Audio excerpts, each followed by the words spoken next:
পিটুলি গোলা পান করিয়া ক্ষুদ্র দরিদ্র বালক দুধ খেয়েছি বলিয়া উল্লাসে নৃত্য করে।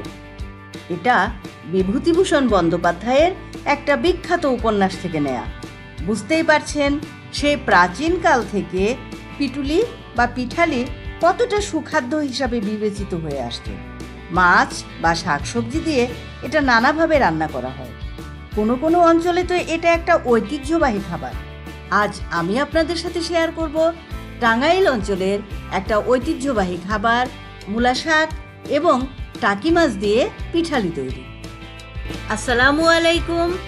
এইচপি ইনোভেটিভ কিচেনের পক্ষ থেকে সবাইকে রজনীগন্ধার সুবাসিত শুভেচ্ছা।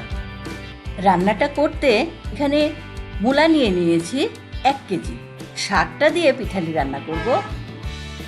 এই জন্য মূলা থেকে প্রায় 2 ইঞ্চি পরিমাণ ডাটা সহ মূলাটা আলাদা রেখে দিচ্ছি। এই মূলাটা দিয়ে শুটকি মাছ বা অন্য যে কোনো মাছ রান্না করব। আর শাকটাকে এইভাবে কেটে বেছে ভালো করে ধুয়ে নিচ্ছি। এবার ধুয়ে নেওয়া শাকটাকে খুব ভালো করে কুচি কুচি করে কেটে নিচ্ছি। মূলা শাক খেতে যতটা ভালো তার চেয়ে 1000 গুণ উপকারিতায় ভরপুর একটি সবজি। এতে প্রচুর পরিমাণে ভিটামিন এ, বি, সি, কে, ই এবং ভিটামিন বি কমপ্লেক্স পাওয়া যায়, যার ফলে আমাদের শরীরে কোনো সময় ভিটামিনের অভাবজনিত রোগ দেখা দেয় না। প্রচুর পরিমাণে calcium, magnesium, iron, folic acid প্রভৃতি খনিজ পদার্থ থাকার কারণে শরীরকে যে কোনো রকমের হাড় ক্ষয়, হাড়জনিত সমস্যা থেকে দূরে রাখে এবং আমাদের দাঁতকে শক্ত রাখতে সাহায্য করে। কুচি কুচি করে কেটে রাখা শাকগুলো একটা বাটিতে ঢেলে নিচ্ছি। এই মূলার মধ্যে কিছু কিছু মূলা থাকে একেবারেই ছোট ছোট, যেগুলো মাছ দিয়ে রান্না করলে খুব একটা ভালো লাগে না। এই জন্য এই ছোট ছোট মূলাগুলোর উপরটা ভালোভাবে চেঁচে নিয়ে এগুলোকেও পরিষ্কার করে ধুয়ে একেবারে ছোট ছোট কুচি কুচি করে নিচ্ছি। এরপরে এই কুচিগুলোও শাকের সাথে নিয়ে নিলাম। এরপর আমাদের আসল যে উপাদান সেটা হচ্ছে পিঠালি।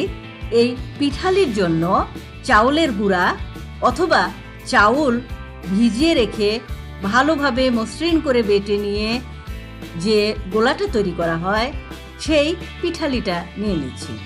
এখানে আমি 3 চা চামচ পরিমাণ চাউল নিয়েছি এবং 1/4 কাপ পানি নিচ্ছি। নিয়ে এটাকে ভালোভাবে গুলিয়ে পিঠালিটা তৈরি করছি। এটাকে বলা হয় পিষ্টক তন্ডুল বা পিঠালি।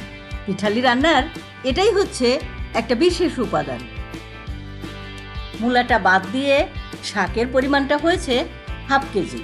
এই 1/2 কেজি পরিমাণ কুচি কুচি করে কেটে রাখা মূলা শাক নিলাম। আর নিয়েছি 2 মাঝারি সাইজের টাকি মাছ, কেটে বেছে ভালোভাবে ধুয়ে নিয়েছি। এটাই হচ্ছে পানিতে ভেজানো চাল বাটা বা বইয়ের ভাষায় জল সংযুক্ত পিষ্ট তন্ডুল বা পিটুলি অথবা পিঠালি। এবার একটা পাত্র চুলায় বসিয়ে এতে সরিষার তেল নিয়ে নিচ্ছি 3 টেবিল চামচ পরিমাণ। এর মধ্যে 1/2 চা চামচ গোটা জিরা ফোড়ন দিচ্ছি। তেলের ভেতরে জিরাগুলো বেশ সুন্দর ভাজা ভাজা হয়ে আসছে। গোল করে কেটে রাখা পেঁয়াজ দিচ্ছি 2 টেবিল চামচ। নেড়ে চেড়ে দিচ্ছি। পেঁয়াজগুলো যখন নরম হয়ে অনেকটা ভাজা ভাজা হয়ে আসবে তখন এর মধ্যে একে একে সব মশলাগুলো দিয়ে দেব।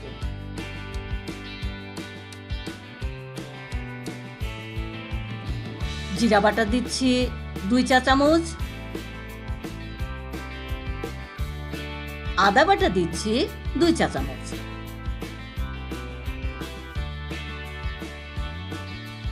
রসুন বাটা দিচ্ছি 2 চা চামচ।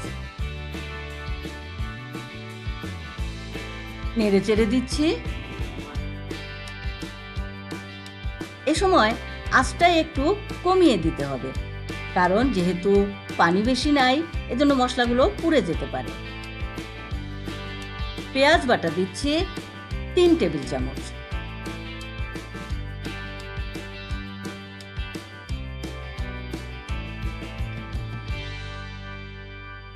সবগুলো উপকরণ ভালোভাবে নেড়ে চেড়ে মিশিয়ে নিচ্ছি এবং অল্প আঁচে এই মশলাগুলোকে ভুনে নিচ্ছি।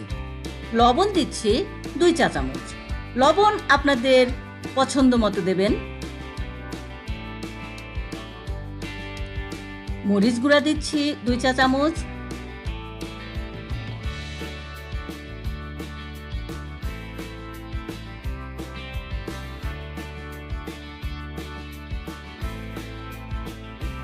হলুদ গুঁড়াও দিচ্ছি 2 চা চামচ।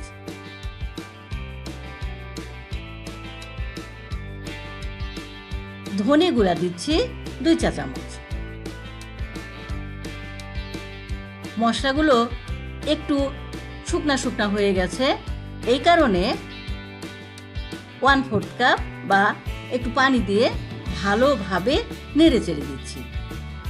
যখন মশলাগুলো ভুনা ভুনা হয়ে আসবে, তেলটা উপরে উঠে আসবে এবং চমৎকার গন্ধ বের হবে, তখন এর মধ্যে টাকি মাছ দুটো দিয়ে দিলাম।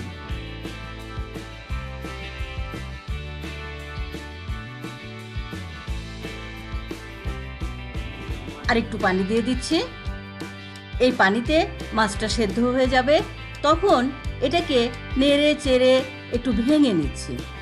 যারা কাটা খেতে ভয় পান তারা এই সময় এই সেদ্ধ মাছটা থেকে কাঁটাটা বেছে তুলে নিতে পারেন।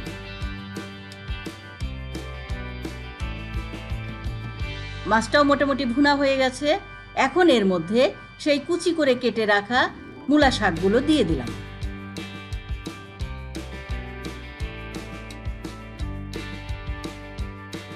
ভালোভাবে নেড়ে চেড়ে মশলার সাথে মূলা শাকগুলো মিশিয়ে দিচ্ছি।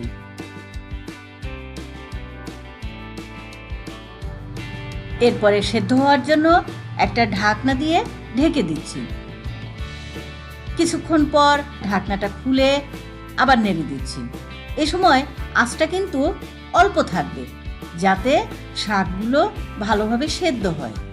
ভালোভাবে সেদ্ধ হওয়ার জন্য বারবার ঢেকে দিচ্ছি এবং ঢাকনা খুলে নেড়ে দিচ্ছি।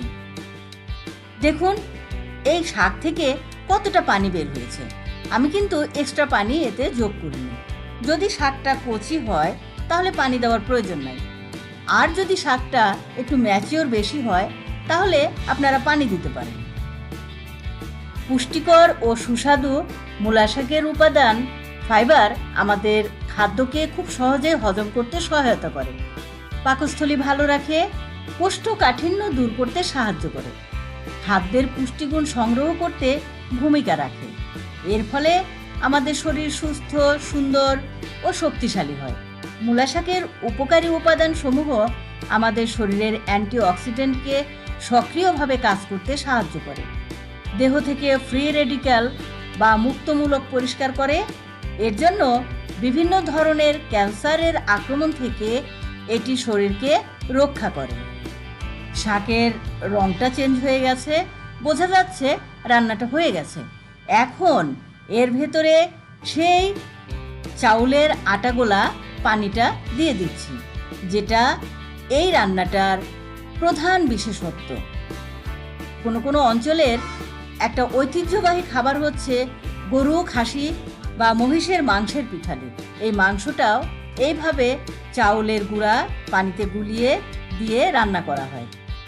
ভালোভাবে ঘষে ঘষে নাড়াচাড়া করে দিতে হবে, যাতে পাতিলের তলায় লেগে না যায়। আমাদের ঐতিহ্যবাহী মূলা শাকের পিঠালি রান্নাটা হয়ে গেছে। এভাবে বানিয়ে খেয়ে দেখুন, মূলা শাকের একটা ব্যতিক্রমী অনন্য স্বাদ বুঝতে পারবেন। গরম গরম ভাতের সাথে এই মূলা শাকের পিঠালি অপূর্ব একটা স্বাদ এনে দেবে দুপুরের খাবার বা রাতের খাবারে। আশা করি সবার এই ঐতিহ্যবাহী রান্নাটা ভালো লাগবে। আজ এ পর্যন্তই, দেখা হবে আগামী কোনো রান্না নিয়ে। সে পর্যন্ত সবাই ভালো থাকবেন, সুস্থ থাকবেন এবং আমার চ্যানেলের সাথেই থাকবেন। এতক্ষণ সাথে থাকার জন্য অনেক অনেক ধন্যবাদ। আসসালামু আলাইকুম।